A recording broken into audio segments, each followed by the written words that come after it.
In this quick video, I will demonstrate how to create breakout rooms in Microsoft Teams.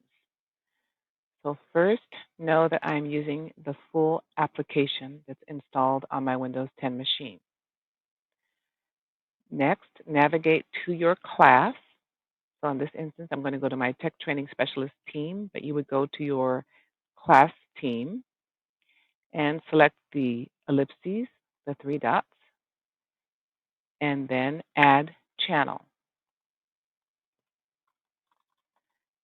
Name the channel for the group, provide a description if desired, and then you're going to want to change the privacy to private so that only members in that particular group can collaborate together.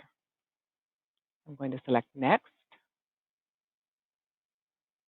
Oh, I already used that channel earlier, pardon me, so I'll change it to group 2. Next. And now you can invite those students to this particular breakout room. So in my example, I'm going to invite my peers.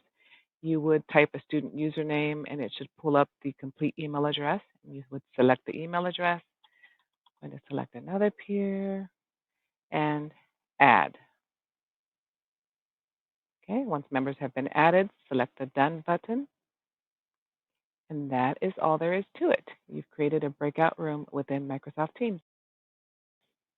Should you need to delete one of the groups, you would simply go to that group, select the three dots, and go to delete this channel. I hope this helps.